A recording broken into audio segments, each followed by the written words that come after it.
everybody. I wanted to follow up today on one of my posts from Instagram at Sarah About a Skin. I posted the other day, right after Rare Disease Day, about my daughter and some things that we've been going through. My daughter Mira is 3 years old, and she has a rare skin disorder called Pigmented Purpuric Dermatosis. I know I have never heard of this, and most people probably have not. And if you have, please comment below.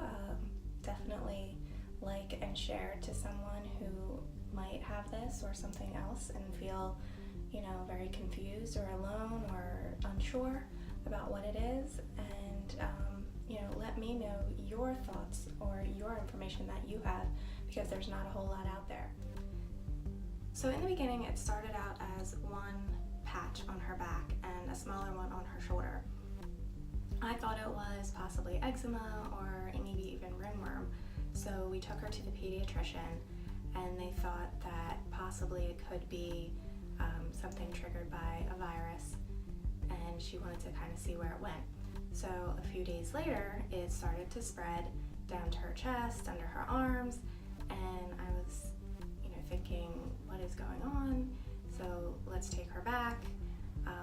Thankfully, it wasn't bothering her. There was no scaliness, no itchiness, nothing was hurting, nothing, she wasn't sick.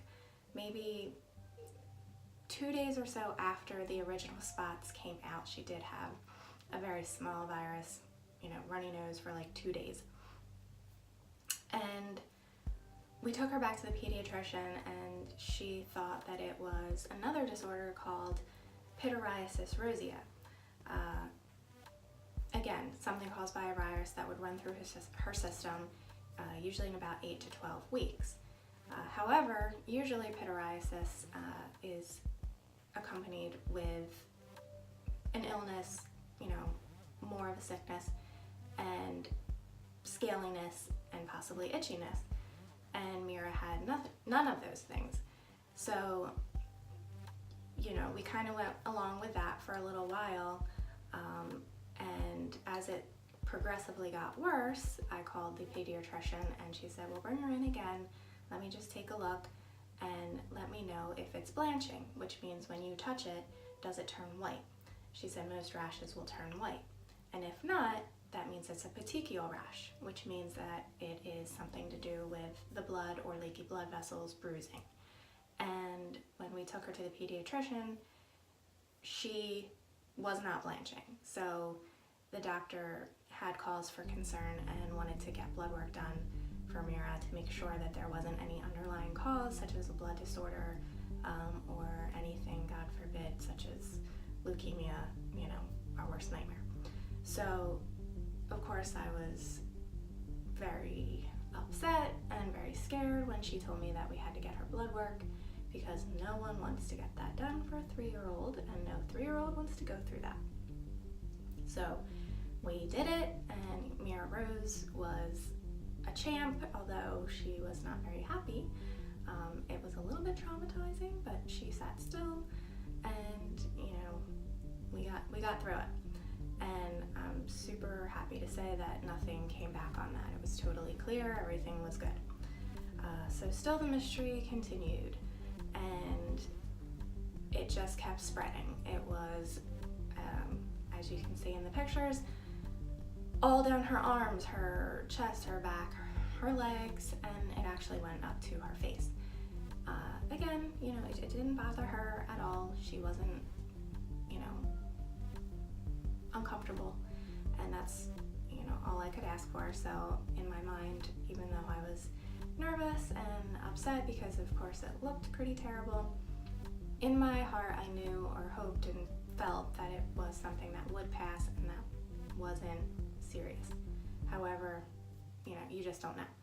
So as it kept progressing, again, talking to the pediatrician, she said, I just want to make sure that I'm not missing anything, so I'm going to refer you over to someone I know at Children's Hospital of Philadelphia.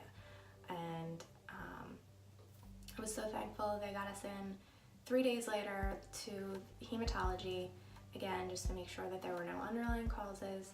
nothing going on with the blood, and she also recommended that we go to dermatology. So we set up the appointment for hematology and went over and saw her there. And again, she, looking at the blood work and looking at Mira, she pretty quickly said there's no underlying cause, it's strictly dermatological. And they got us into dermatology right away. I was so thankful we didn't have to reschedule, make an appointment, come back. We had to wait an hour.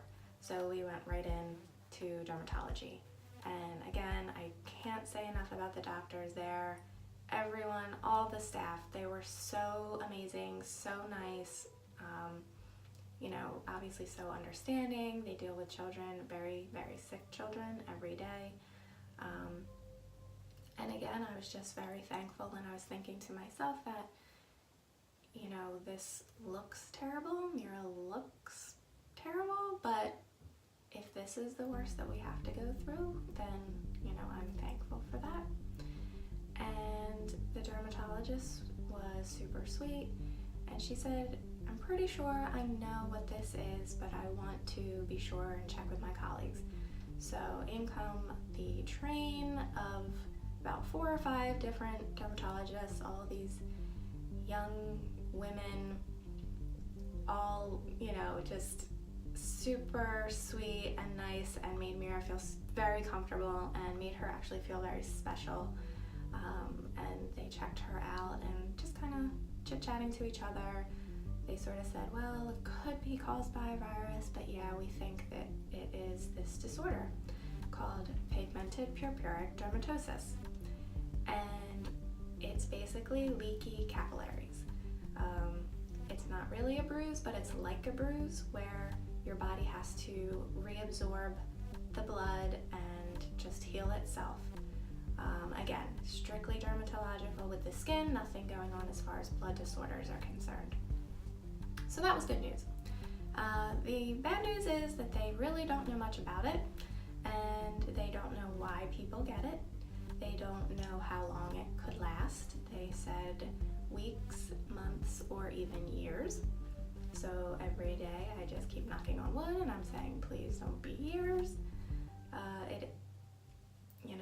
They said there's really not any treatment for it other than high doses of vitamin C have been known to help. So Mira is now on about 700 milligrams of vitamin C. And honestly, that's a good thing because we are right in the middle of sick season, so hopefully that's boosting her immunity for other things as well. And if that doesn't work, there's another herbal treatment that they could try, but it's in a pill form. So she suggested just trying the vitamin C because trying to get a pill into a 3-year-old might be a whole other challenge. So, they said once that initial flare-up goes away, it shouldn't reoccur. Again, they can't really be certain. They've seen another case in a child her age, but it hadn't gone to the face. So Mira's was pretty extreme. And other than that, they said you really don't have a worry for her health. And I felt pretty comfortable with that. So, we've been just sort of waiting it out and taking her vitamin C. It's been about 3 months, and she's definitely showing marked improvement. I feel like the vitamin C has definitely helped, and I'm so thankful that we had the help that we did, because even though in my heart I did feel that nothing serious was wrong, of course I don't know this, and anytime we see our child either sick, hurt, anything, and let alone some mystery outbreak on their skin, that it breaks your heart, and you get, of course, very worried. So I feel like, again, just really thankful that we sort of have an answer, and we just have to wait. Thanks a lot for listening, and I hope that it helps somebody out there. All right, don't forget to like and subscribe. Instagram at Sarah Bada Skin. All right, thanks. See you next time.